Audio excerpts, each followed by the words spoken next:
Good morning, good afternoon, good evening, wherever you are in the world.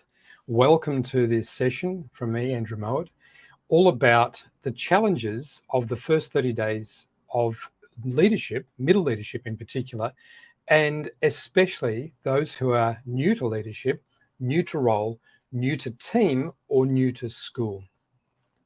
This is a discussion, if you like, a presentation about some elements of leadership, especially the first period of leadership, particularly for young and new leaders, but also relevant to those who are existing leaders and want to start a team engagement to drive a body of work with effectiveness and with real purpose that generates a really powerful culture of development and learning in teams, in schools. So this is a conversation about those first 30 days.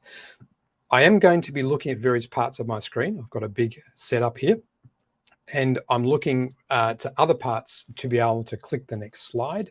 I'm not sharing a screen. I'm simply using an app that I'm happy to talk about later on to deliver the slides behind me like this. And in so doing, this is a body of work first exposed by this author, Michael Watkins, around the first 90 days. And in many ways, I've adapted the idea of this body of work by Michael, which is particularly focused on senior leadership in the corporate setting.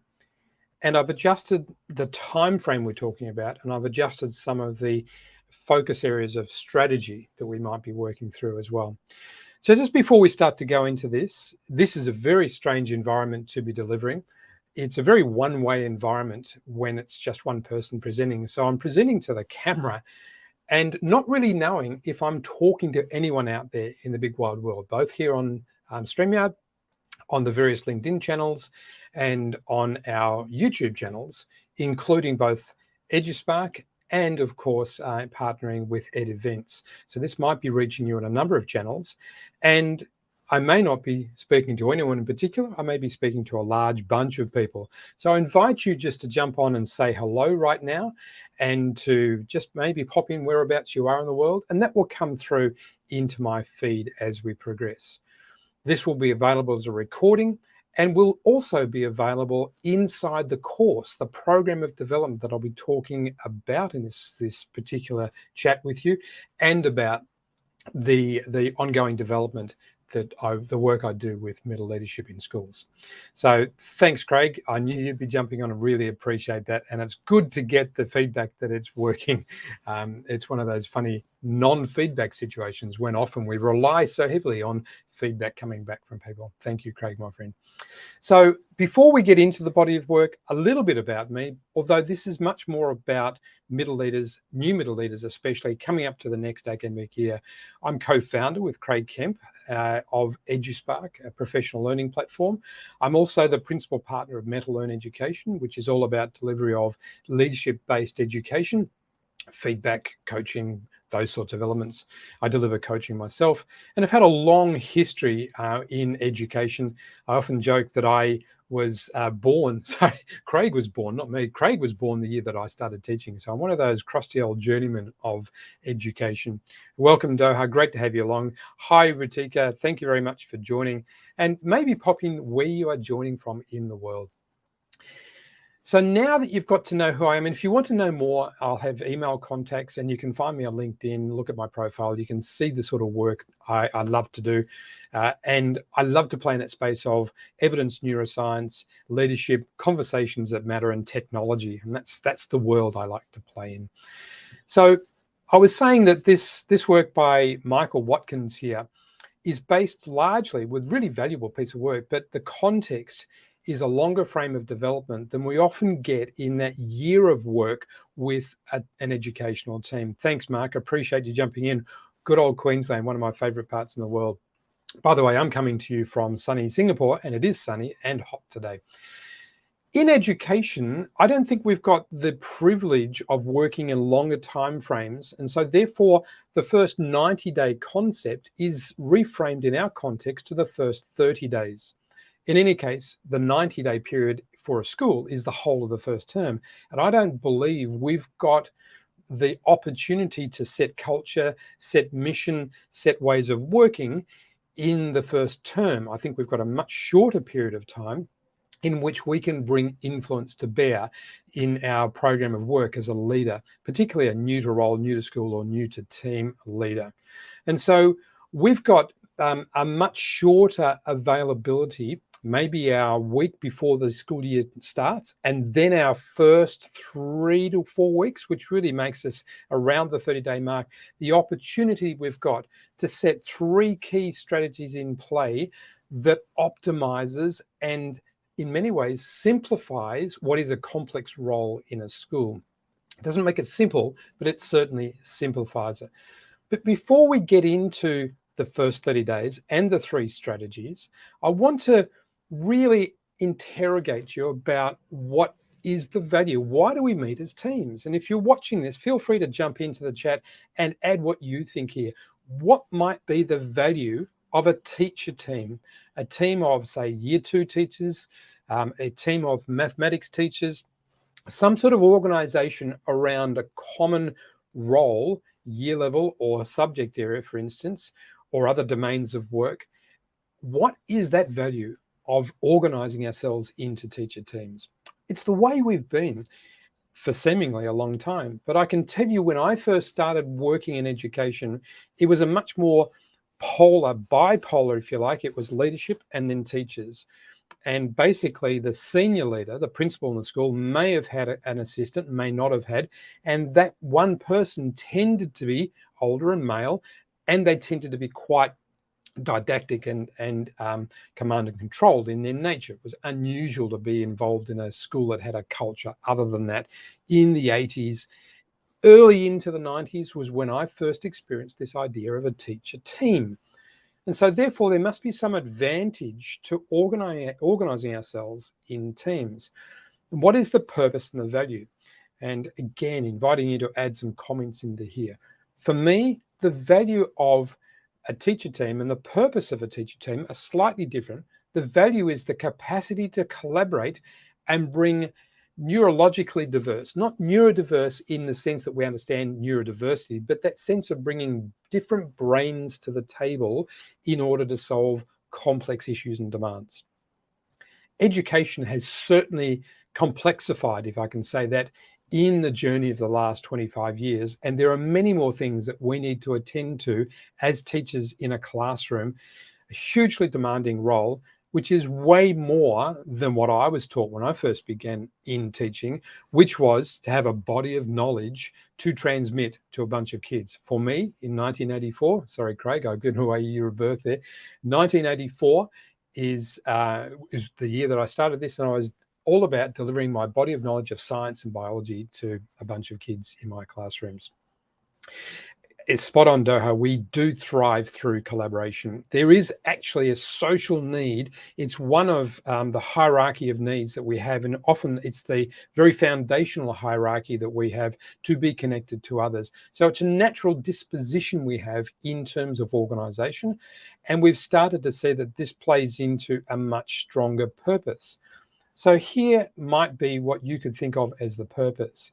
So jumping ahead too many slides there. So if the value of teacher teams is all about this collective intelligence and diversity itself in many forms, then the purpose is growth in service of student learning.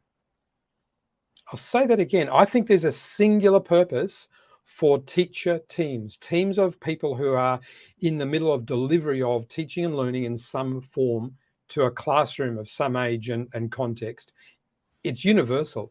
I don't believe it's about bus timetables. I don't believe it's about yard duty. I don't believe it's about the wealth of agenda items that are thrust upon us that crowd out this core purpose. And I'd love your comments if you agree or not on this. The singular purpose that I believe that a teacher team has is indeed to improve delivery and engagement and connection with our students so that they improve the outcomes that they have in a wildly complex and changing world. Just look at our last 6 months in terms of AI, for example. So if I can establish that as the true purpose of a teacher team, then that says something about a leader of a teacher team, a middle leader, head of department, head of year 2, head of well-being, all of these middle roles in educational structures that are not at that top tier. Really, the school thrives, and you are the engine room of the school. The rubber hits the road with the work of middle leaders in many, many ways. So I'm just watching this. The collective intelligence is a major source of growth for any collaborative system. Thanks, Girav. Beautiful comment there, and I'm going to highlight that if I can. Lovely comment from Girav, that it's the major source of growth for any collaborative system. Important to have common goal, but different perspectives to achieve it. 100% agree. And there's two sides of the coin. I believe that most things in life have two sides to a coin. And in many ways, if we have a diverse group of people, collective intelligence, diverse opinions, diverse backgrounds, diverse experience, then the challenge of that is harnessing that diversity so that it works for us. Because at times that diversity drifts into conflict and disagreement. So it's very easy to teach and work with and lead a group of people who are homogenous, but that remains a bubble, and no change, no growth, no development could come out of that. So really appreciate your comment there, Graf. So if we move on then, and I'm just refinding where I am on the screen, a question that I often ask of teachers, a really diagnostic question for me, is all about what value do you bring your students? And I'm assuming that as a middle leader, if you are watching this as a middle leader, and if you're watching this as a senior leader, now no longer teaching, you can think about what value did you bring to your classroom. It used to be, as I said just before, the body of knowledge that I bring to the classroom. That was how I was originally trained in my first engagement as a teacher, transfer knowledge. Now, we know that that's not relevant anymore. And for probably the last 15 years, if not more, Mr. Google has replaced that role of a teacher. So if it's no longer necessary to be the container of information, and that's a simplified view of that position, what value would you see a teacher brings to their classroom? And it's quite a complex answer in many, many ways. But if I hear answers around facilitating learning, leading the way, knowing students, creating the space for students to thrive, all of these elements are much less definitive, harder to define, but start to get at that cliched quote of sage on the stage or guide on the side. It's that really strong position of a facilitative leader that helps bring students through challenge, normalizes and permissions the challenge and the difficulty and the effort of learning, but supports emotionally and through knowledge of the student a coaching style engagement of leading the way so that kids themselves can collaborate and generate their own learning, generative learning forms, if that makes sense. So if that's the case, then what does that say? The same question about what value do you bring to those you lead? Is it purely instructional? Is it command and control? Is it the model of the captain at the helm? You're in charge of the plane. That's the ship or the plane.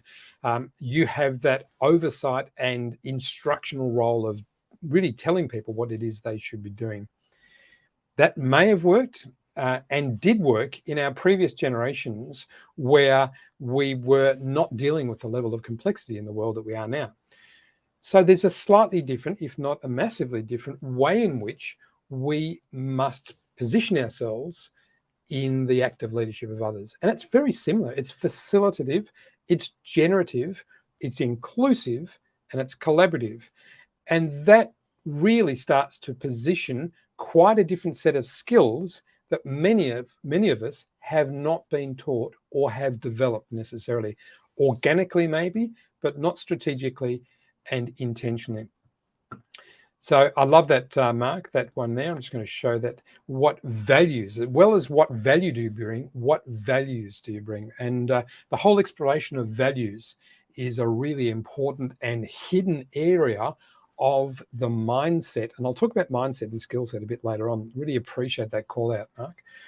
So as we move forward through this, we've got this idea of, as we go, if your value is to create the space in which teams can live out their I'll reframe that. What if your value is to create the space where teams can live out their purpose? Just to consider that. Interested to see whether you agree or disagree, or whether you might nuance that. If you were to create the space, the mechanisms, the process, the culture where the team you lead can be in service of student growth, would that be a good way of defining this? So what I'm positioning to you is that if the team itself is in service of better student outcomes, so they meet a complex world when they leave school, then I believe the role of a teacher leader is all about creating the space. Now, in coaching, this idea of creating the space is literally setting up the culture, setting up the dispositions like trust, and the mechanisms, good questions, good listening, good summarizing, the mechanisms. So all of those things come together in creating the space for the coachee to thrive, connect their thinking, and start to generate insights and new action. Now, in many ways, that's metaphorical or analogous to what this creating space idea might be. So a quick check of the questions that might be coming through. Quite a different definition of the teacher leader role. And I believe that there are three problems that get in the way, particularly with young and new leaders. So I'm just going to go through three of the key problems that get in the way of that service orientation, facilitative style of team leadership, which embraces the challenge that comes with diversity. Diverse opinions, diverse approaches, diverse ideas, diverse brains, diverse experiences and background, as an example. So I've been working with middle leaders quite significantly over the period of time since COVID and before then. My journey with middle leaders started back in 2007-ish or so, when working with John Corrigan and Group Education, we used coaching, teaching middle leaders to coach as a mechanism for informing and improving leadership ability and capability of these middle leaders. So I've been in this space really for the past 15 years or so. Thanks, Irene. If your mindset, I'll just show that to everyone here. So really appreciate these comments, by the way. If your mindset is collaborative, you see your team as a pool of talent benefiting your students. I love that approach. This empowers your team and encourages them to participate as well. And the reason I like that is that what we want are a number of things: participation, commitment, and I'll use a model that shows 5 of the dysfunctions of a team, if you like, that I often use in my training. You'll see that in a second. So to this first problem then, confidence. And please excuse if you can hear the jets in the background. I live close to Paya Lebar Airport in Singapore, and the F-15s fly regularly, as some of you who know me would know. So hopefully they're not too noisy in the background. Leadership confidence.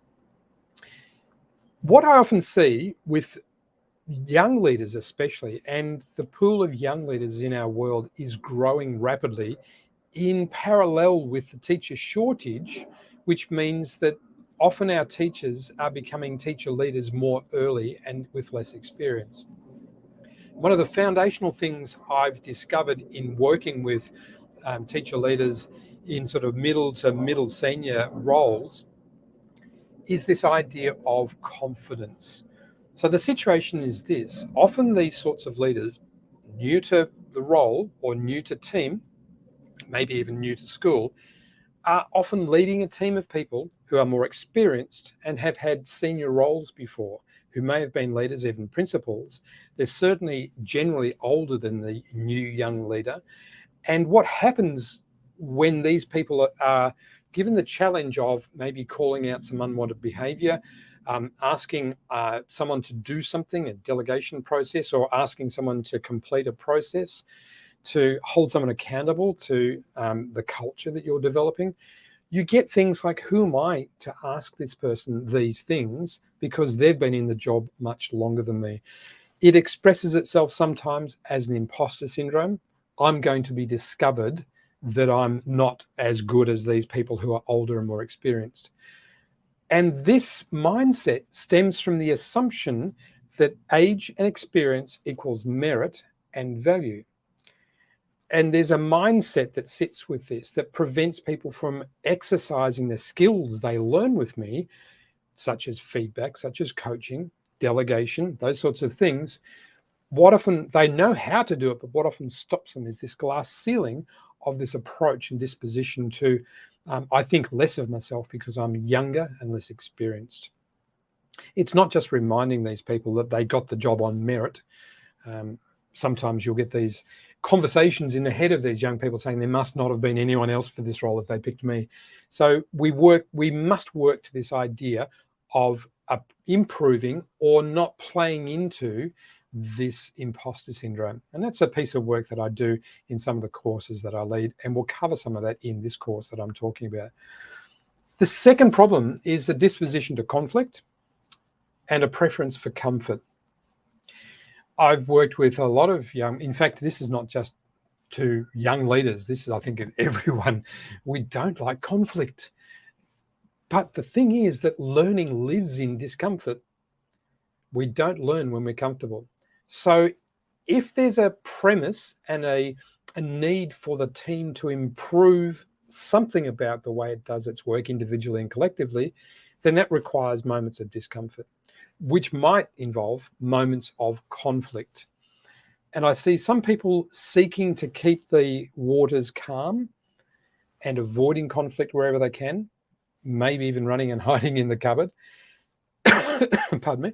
And I also see some people overcompensating where they get too directive and too command and control-ish, if that makes sense. And this requires an optimized position to this whole idea of conflict versus comfort. If we're going to grow as a team, there will be conflict. And it's about, you'll see one of the strategies I'll build in a second that specifically addresses this. And it's two things, really. It's about how do we create the way in which we decide to work together. And then internally as the leader, how do I address this disposition of fear of conflict? And often if we run away from conflict, the outcome is that we remove the opportunity for learning.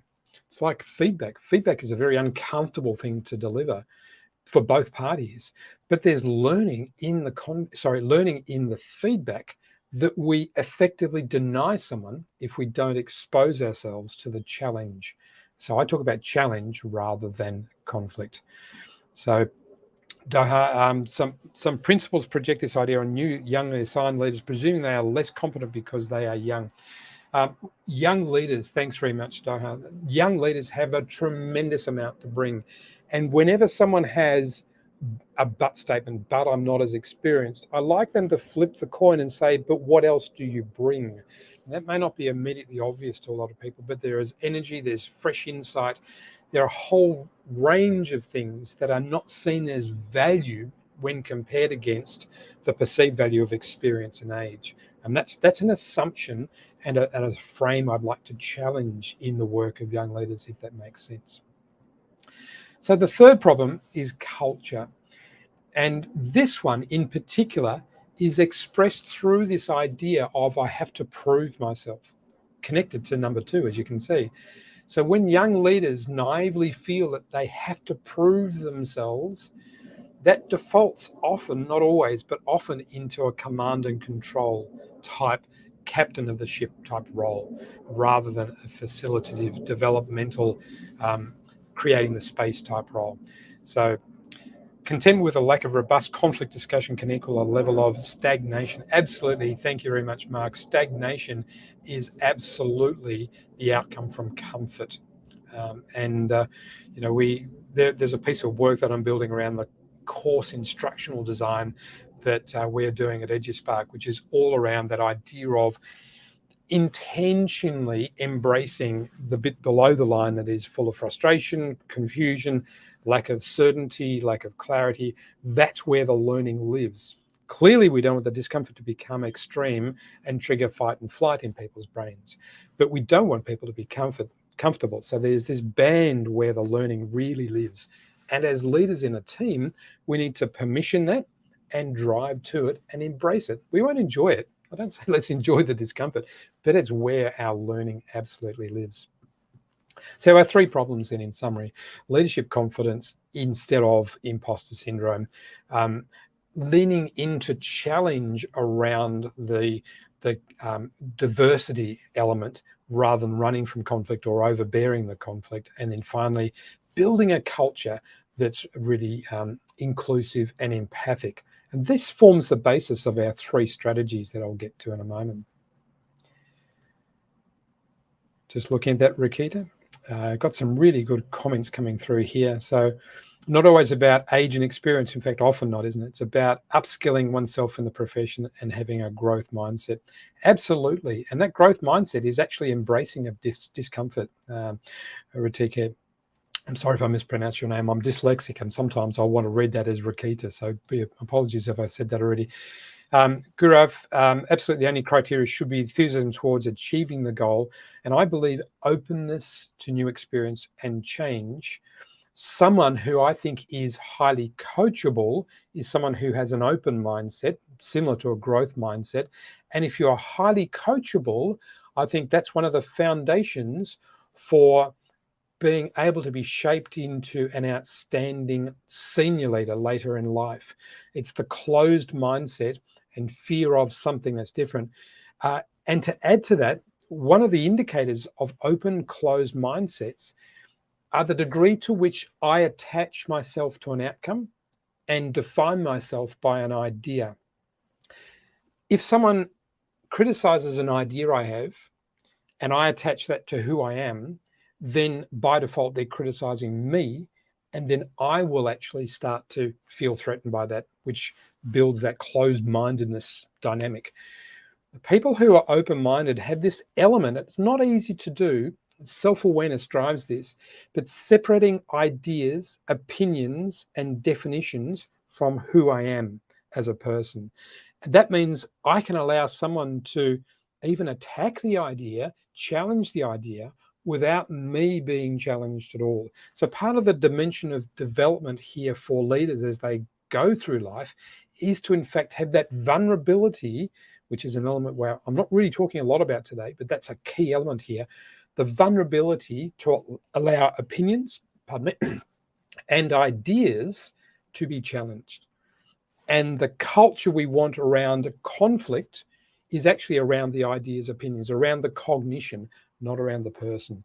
And there'll be some people in teams where they are attached to outcomes, attached to ideas, and therefore they become some of the difficult people in a team to work with. Yeah, thanks, Ratika, lifelong learners. Thank you very much for that.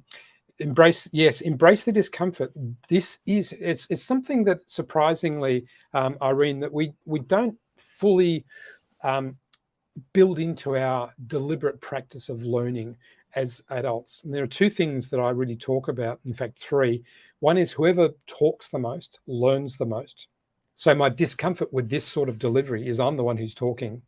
Now, you guys are talking asynchronously by text, which is some value, but generative conversation, making sense of something, making meaning of subtle difference, particularly either side of action, is where a lot of learning occurs. And that's why coaching is such high value. So if that's the case, then we also know that when things get a bit tough, that's when we learn most of all. So what we need is the ability to talk about, in a generative sense, about the difficulties. That's where the learning will emerge. One more element is the presence of relationships, hence the idea of collaborative teams. Relationships help fuel the direction of travel through the difficulty. If we're trying to do something alone, and I'm digressing a bit here, there's a worldwide phenomenon of people starting courses as asynchronous self-paced and they drop off courses because there's no relationship and there's no generative conversation. And so it's very easy for people to abandon their learning in that context, in that environment. If you've got a team of people who are addressing tactically a body of work as a course, for example, as a year 2 team, the learning relationships that are established within the team, and even maybe the relationships with the facilitator, that becomes the glue the conversation and the embracing of challenge become the thing that drives people through the momentum of learning towards mastery of some sort.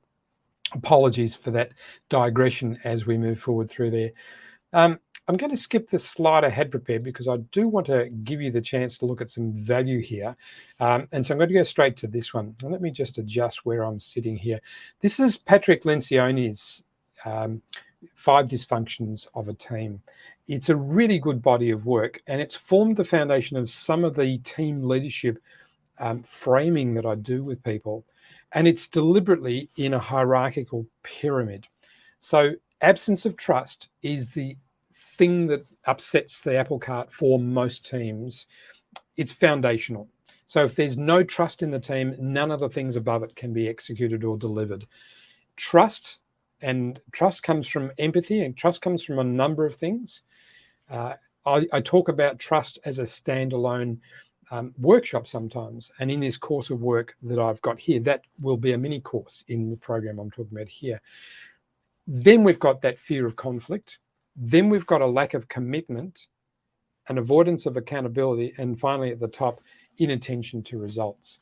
So this forms, if we flip this, then we get the idea of actually what we should be doing is building trust first of all, deciding how we handle conflict and give it permission and space to live in our teams as a normal part of the stretching growth.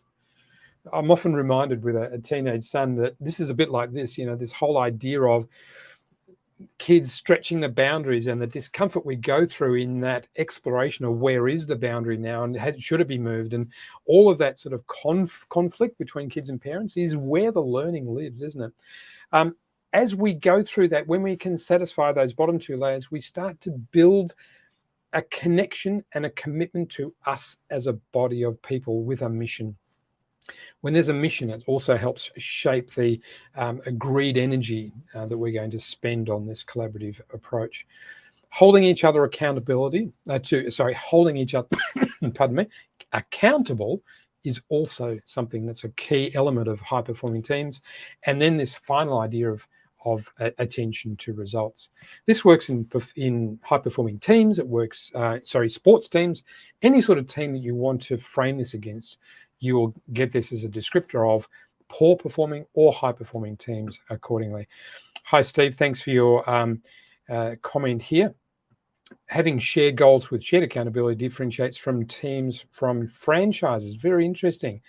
That's about where the power sits in some sorts of ways. So it's a democratization in some ways from what I'm hearing you say there of that ability, giving agency.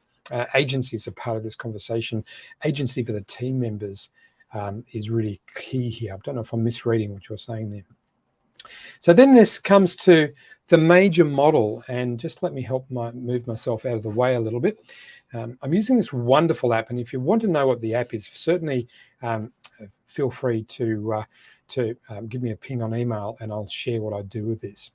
So I'm going to move this around a bit. I'm going to make myself a bit small and move up to here because I want to talk about mission. And this is connected to this idea of the purpose of the team. The mission is all about the growth of the team so it can improve its service and being in service of student outcomes, teaching and learning, well-being, a whole range of outcomes. They're not just academic performance-based outcomes anymore, are they? So having a clearly defined mission, and I like the word mission because, if we go on a bushwalk together, we've got that mission sense about things, haven't we? There's inherent action in the definition of mission compared with purpose. Purpose can be standalone and not drive to action, where this sort of sense of mission is all about embodying the journey that we'll go on and what is, in fact, our body of work.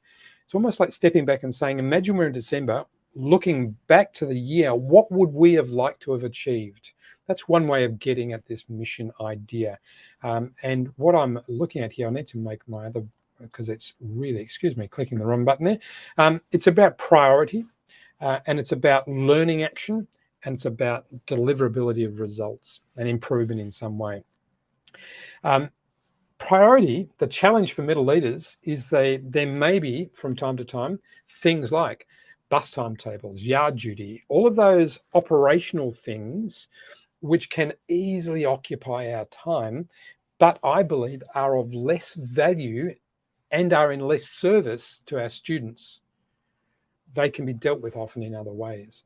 So the challenge for senior leadership and middle leadership is to open up the space for professional learning collaboratively, inquiry-based professional learning in the team meetings, so that we are truly in service of improving the provision of all the things that kids need in their classrooms and for their outcomes.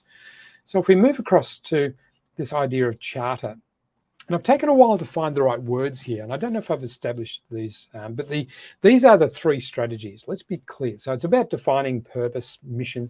The second thing is about creating the norms. Now, the model I love to teach to with this one is from a Canadian man that many people have not heard of, a guy called John Vervaeke. And again, reference me, connect with me, and I can put you in touch with all of the models I use in this. He's got a model, a very astute model called the agent arena model. And the agent is simply the people who act out particular roles. And the arena is the space. I began this conversation with the idea of creating the space. So the metaphor here is a football pitch, whatever form of football you want to talk about. And that's the space. And we all need to know what that space is. We need to know what the boundaries are, what the goals are, what the artifacts are, and what the rules are. So all of those things should be created by a leader of that group. So that means that everyone knows what the expectations are, how we should manage conflict when it arises, how we make sure that we remain respectful, how we engage in committed professional learning, how do we deal with various circumstances and pressures that come to the group, how do we deal with being honest and calling things out as they need to be called out.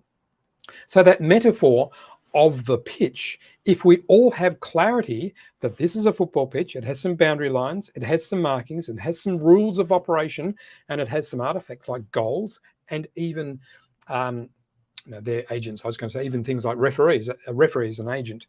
The players are agents. The spectators are agents. But we all understand collectively when we go to a football game that this is a football game. The analogy extends is that the analogy when I push this through to how this works with teams is that sometimes people turn up with a tennis racket and tennis ball and try to play tennis because we've not defined the arena, if you can understand that metaphor. So hence, I think an essential strategy and intention in the first 30 days is to define the space in which we're operating during this time that we come together as a team, and the things that we do for the team outside of that meeting time. And so that is, again, a process of conversation, generative conversation, where everyone has some agency and some engagement in that, so it's owned collectively. Think of this as an essential agreement that we often bring to students and to our classrooms so that kids know in that arena how we should behave and what will happen if we don't. All those things we do for classrooms if we're good teachers. Often we forget that when we work with adults in teams. So that essential agreement, defining the space, is this idea of establishing norms and starting with this whole idea of understanding the process and the protocol and working from there. Just going to take a sip. Feel free to throw a question or a comment. Really appreciating the way that people are connecting here. It actually helps me feel, and it's one of the challenges here, as I said at the start, that am I just talking to this big void, but it's really lovely to have those comments. So the final thing that I want to talk about, and this is where we get at Lencioni's model, which I'll talk about in a second, empathy. Empathy is one of those things that's hard to define and hard to operationalize. How do we be empathic? And it's actually not what we say. People often say, well, it's about walking in other people's shoes. And I don't find that satisfying as a description, because as a leader, you can't walk in 10 pairs of shoes. Everyone's different. But the way you can start to get to that is simply knowing people. A quick story, and this football club's in the news at the moment. I'm an Aussie, obviously, and I grew up in Melbourne, and I follow a team called the Richmond Tigers.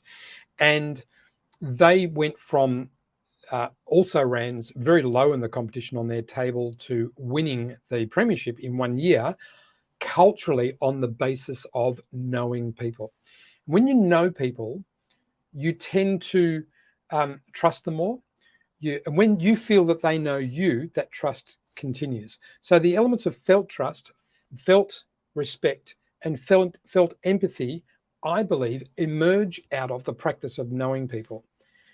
Really outstanding teachers, the ones that are in the top 1%, know their kids, not just the academic work that they produce, but they know about their kids, and those students know that their teacher knows them.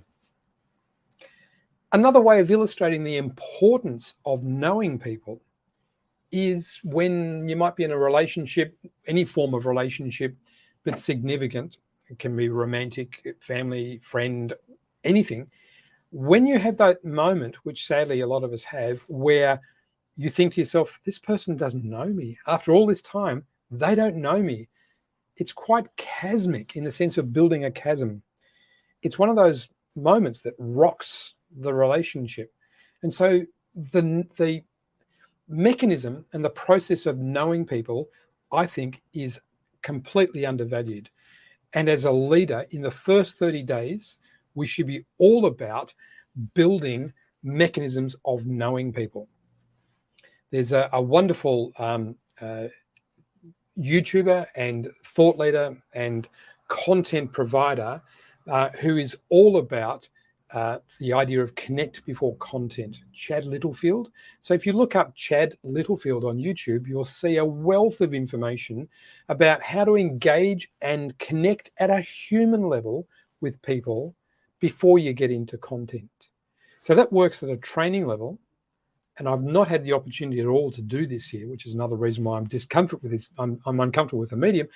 But this means know people before you get into agenda. So do something that helps build the dimensions of knowing others and others knowing that you know them in your sessions. I always remember when I was director of IT at the Australian School, our senior leadership team always spent the first 10 or 15 minutes doing something which was not on agenda task, if that makes sense, but simply that got us knowing each other more, sometimes light, sometimes more significant, but that built a sense of cohesion that bound us together in the mission we had. So knowing people helps achieve the mission. Knowing people helps deliver our norms. When someone feels known, you can say something that's challenging to them. When someone is feeling like they're not understood or not known, you can't deliver the same degree of challenge, whether that's a growth challenge or a behavioral challenge. Works in the classroom too. The stronger the relationship, the better we can affect all of these things. So each of these elements are interconnected, and these are our three strategies. Create your mission, establish norms, spend time, especially in that first preschool week before school starts, getting to know your team. So I'm just taking time to look at some of the comments coming through. So thank you, Mark, for this one. Work on the importance of developing emotional intelligence. Absolutely. This is right smack bang in the work of Daniel Goleman. And one of the things that we've got to develop here is that circle of influence, circle of control.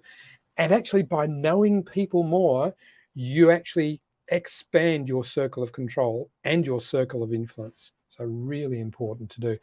Ken Blanchard's situational leadership is fabulous. And in fact, I love Ken Blanchard's idea of picking up monkeys, other people's monkeys. If you want to look up Ken Blanchard, I forget the name of the book. It's one of his management books, but this whole idea of taking on responsibility for everyone else's problems. He's a great guy. So just looking at Gaurav, your comment here. As per my experience as a leader, I believe empathy is very important in terms of developing a good relation. Absolutely. It's the foundation of the relationship that's brought in.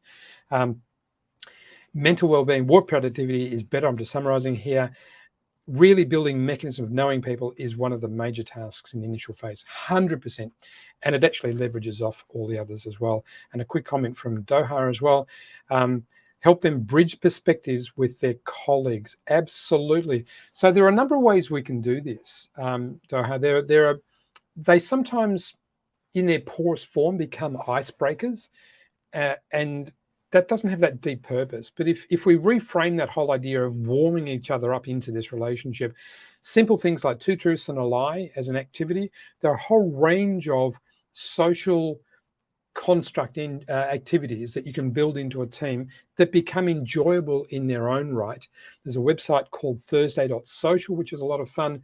And it's that element of truly getting to know someone better with a bit of fun that lifts the mood and builds that commitment. This is actually creating value for me. People then start to want to attend the meetings instead of being compelled to go to a meeting. Don't know whose work it was, and it might be Richard Branson suggesting or it might be Elon Musk. If this meeting doesn't add value to you, you should leave. You should not spend any time here and waste your time if it doesn't bring value. Hence back to that original question of what value do we bring to our teams? And we want people to feel that value and come in. Thank you all for your comments here. So if we take a quick look here, and that's this idea of bridging these 2 key models here. I'll just move myself across. So building trust works very strongly with empathy. Challenge and commitment, dealing with challenge, how we approach challenge is in the charter, and then building commitment and accountability is also in that broad culture, which emerges from the right-hand charter and empathy, bottom empathy circles, and then the results really start to connect in with mission. So you can see how these 2 models are providing a bit of a roadmap for delivery in the sorts of mechanisms that we could work for from here. So as we move forward here, I want to talk a little bit about skill set and mindset. Skill set is about the what, and mindset is about, what's my predisposition and value that sits underneath. A couple of stories here without divulging names. As an example of the difference between skill set and mindset, the middle leader, any leader, needs to be able to deliver impactful feedback so that the other person is provided that moment of stretch and forward focus of where I'll grow next. Delivery is a problem because people fear saying something that's uncomfortable. And one of the things I do is teach mechanisms through a model called the Conversation Toolkit, which shows this sort of dance mat model of how to deliver in a short amount of time with high impact, this whole idea of feedback. Now, I've been teaching that to the various cohorts, long form programs of small numbers of middle leaders from various schools groups. And these stories come from my experience in that. So in teaching the whole idea of feedback delivery, I know that the people who I work with get it. They know how to deliver. We've practiced it, but often it doesn't emerge into practice. So here's an example, a fabulous young guy who had an ex-principal in his team who was creating some problems in that team. Some entitlement maybe left over. I used to be a school principal, not sure. That's not our concern. Our concern is this young man who was new to role, and in a coaching session, I said, what do you think needs to happen with this particular team member? They need to be given feedback. So what might be getting in the way of delivering feedback from that perspective? Who am I to give this person feedback? They used to be a principal. And there we have the mindset that I was talking about before. The skill set can be in play, the skill set can be present, but the mindset prevents its execution in that immediate context.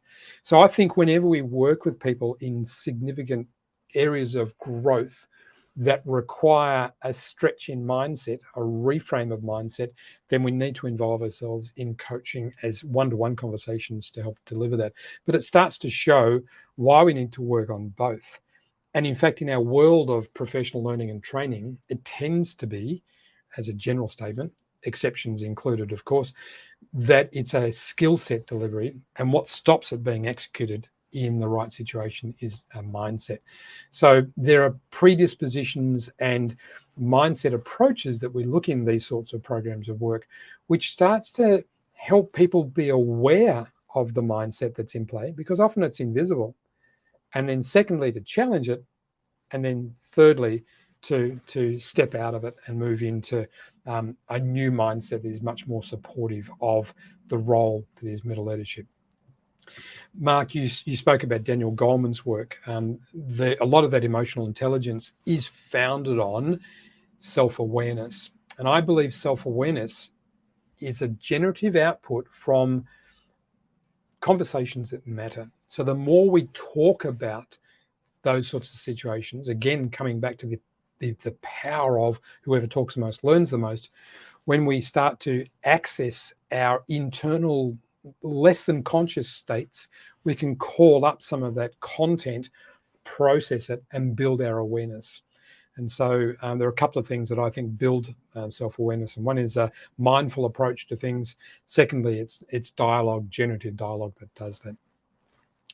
So just looking now as we wrap up, I've got to the last slide in a second, which is all about the course that I've got that addresses this specific 30 days. But I would say it doesn't finish after 30 days. So if we come back to this model, then mid-process in a year of work, when we've defined all of these, we've created this initial 30-day work, then the mission piece becomes reflecting on our mission. How are we tracking on it? So in the first 30 days, it's defining that mission, isn't it? After that, it becomes how are we going? What are our checkpoints?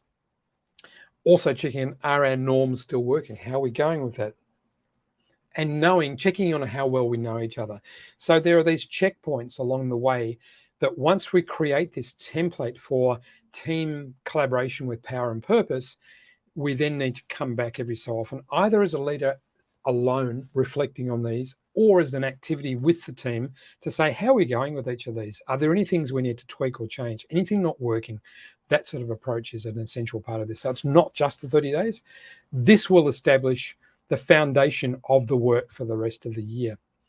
By the way, in this, if I just move myself back to, if I describe a particular situation here, someone like I described just before that needs to be given feedback, please don't do that. So feedback really comes in two forms. It's please stop doing what you're doing, or can you now stretch into doing this other thing? So it's sometimes a combination of both. But if you've got to give challenging feedback to someone and you've established the norms, and there are some behaviors, maybe about respect, that are emerging in a meeting, in a one-to-one conversation, you can then use the group power rather than your positional power.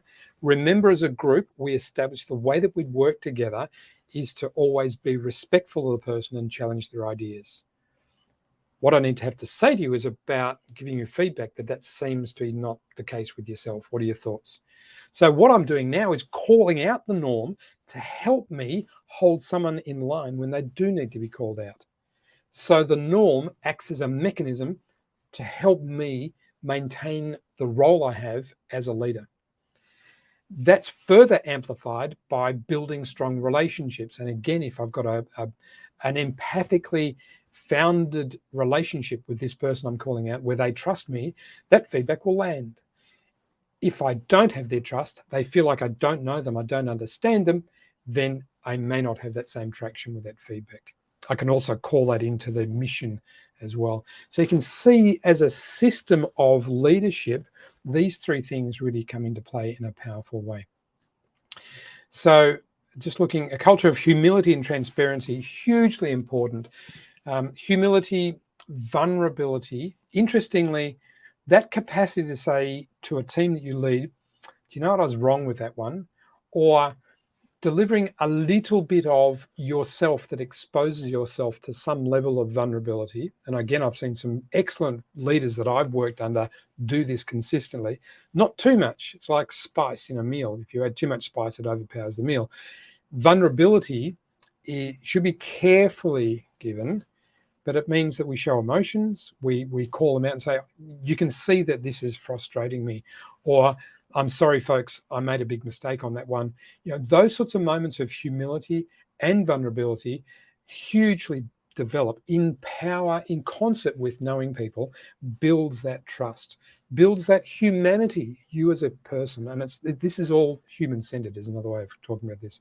Thanks very much, Amy. I really appreciate you joining. So just to wrap up, folks, I've got an early access form here. The body of work I've been specifically talking about will be released in early June. I'm happy to provide early and free access to this to those who are watching here. And literally there's an access form, or email me. You can see andrew@eduspark.world is one of the emails I answer to when I'm not struggling with so many spinning plates. And that's, if you want to talk further about this, book a time with me, reach out to me and we can catch up. Thanks, Irene. Also models accountability. Thanks, David, for being on. And thanks, Doha, Gurav, Mark, Steve, Irene, Ritika, all of the people who've added to the conversation. It really helps focus and generate the work. So if you lead people who are new young leaders, or if you yourself are a new young leader, please get in touch, fill out that form that you've got there. Find me on LinkedIn. I'm in many places and I'd love to talk further. And I hope that this has been helpful in some way. So quick, just check in to make sure that there are no questions or thoughts that I can quickly follow up with before we finish. This is your chance to challenge me or to make a comment about what value this session brought to you. So if that works. Otherwise, thank you everyone for joining me. Thank you for Dave Burke, who is running Ed Events, and this is coming through the Ed Events channel. And for those of you who would like maybe to be on Dave's podcast, he runs an excellent podcast and he's always looking for leaders and domain and expert leaders from, expertise people. My articulation's starting to fall away now. Please be in touch with Dave Burke, and if you want to be in touch with him, you can come through me or ed.events. It's a growing new platform for building collaborative communities of people who are after connecting together in this very disaggregated world. Thank you, Ritika. Thank you, everyone. I'm about to end the call now. Thanks, Doha. Great to see you again. Great to have you here. I didn't see you, but great to be connected again. And hopefully this will trigger something for you as we move through the end of this year. And this will be a course that will be available specifically for the start of next academic year. Please stay well, everyone. Thank you for joining me. And please reach out with anything you've got. Thank you very much, everyone. Goodbye.